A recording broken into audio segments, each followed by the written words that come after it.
the quote from Angela Davis, which says, you have to act as if it's possible to radically transform the world, and you have to do that all the time.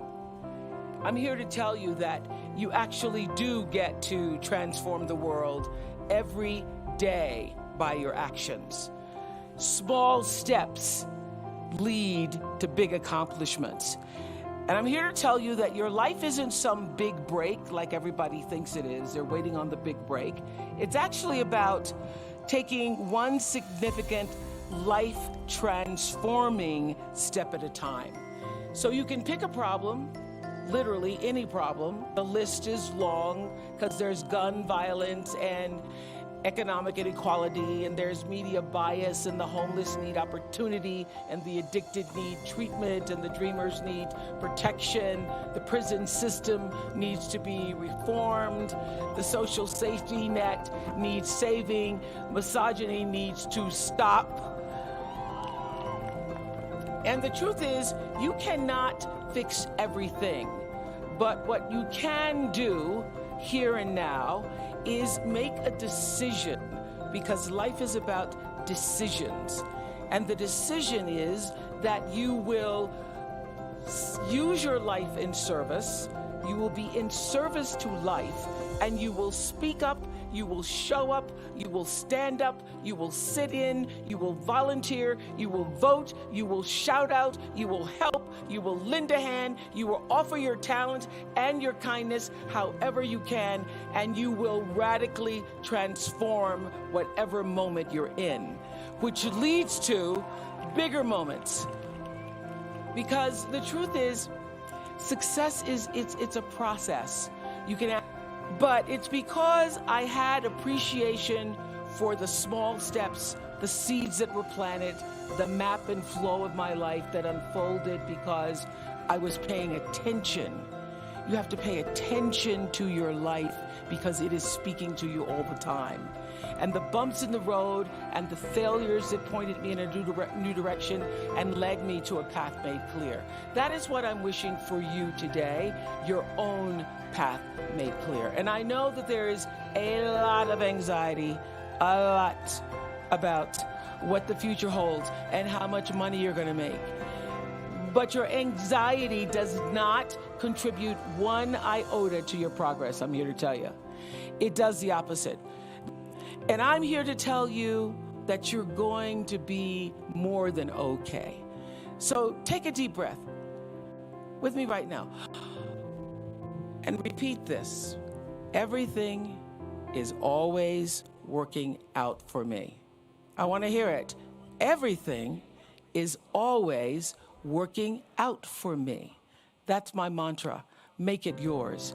Everything is always working out for me, because it is, and it has, and it will continue to be as you forge and discover your own path. Your purpose is to do what you have to do until you can do what you want to do. I borrowed that line from the great debaters. I would like to say that many times there are things that look like failure in your life. And I want to clear up, because for years at every graduation I've said there's no such thing as failure. Well, it is. I've said it's no such thing as failure. It's just life pointing you into a different direction. It does. It indeed does. But in the moment when you fail, it really feels bad. And it's embarrassing, and it's bad. And it's going to happen to you if you keep living. But I guarantee you, it also will pass, and you will be fine. Why? Because everything is always working out for you. What is this really about? What is this here to show you? My favorite question when in crisis. What is this here to teach or show me? Jeff Weiner, one of my friends and founder of LinkedIn, says that failure is what's going to humble you. It helps you realize how fleeting success can be.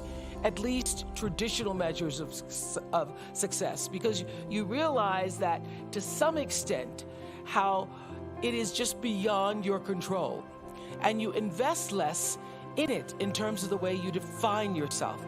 Success in terms of achieving objectives, in terms of manifesting a mission, in terms of manifesting a vision, that's all good, especially if what you do can create good in the world. But to the extent that you start to define yourself through traditional measures of success, to the extent that that's your source of self-esteem, you're destined to be unhappy because you cannot control it. Jack Canfield, Chicken Soup for the Soul, another one of my thought leaders that I admire, says, the greatest wound we've all experienced is somehow being rejected for being our authentic self. And as a result of that, we then try to be what we're not to get approval. Love, protection, safety, money, whatever that is.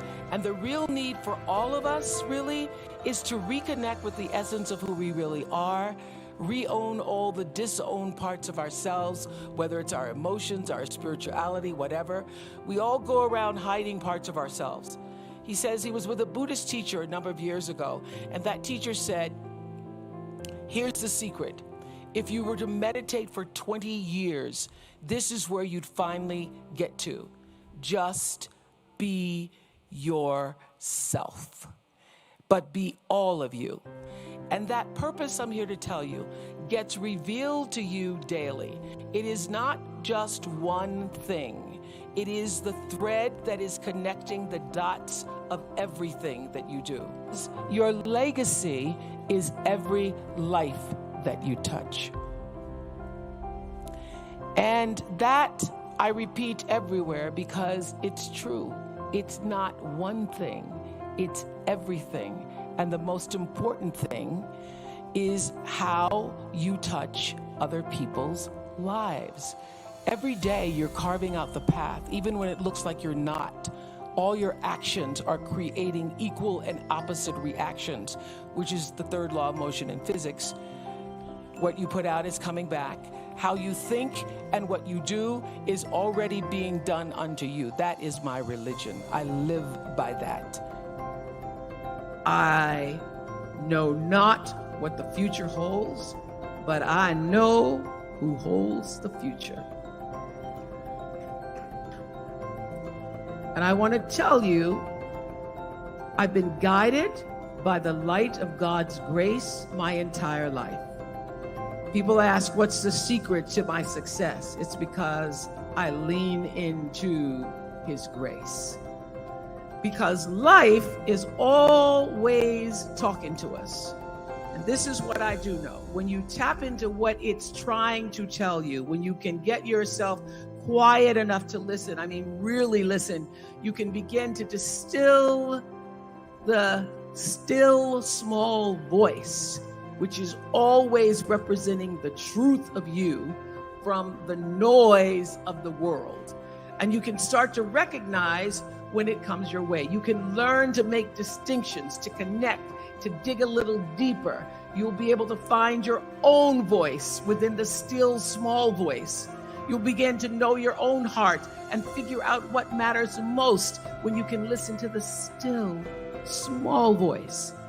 Every right move I've made has come from listening deeply and following that still small voice, aligning myself with its power, with the source of power, so that when I walk into a room just as cool as you please, and the fellas either stand or fall down on their knees and they say, that's a phenomenal woman.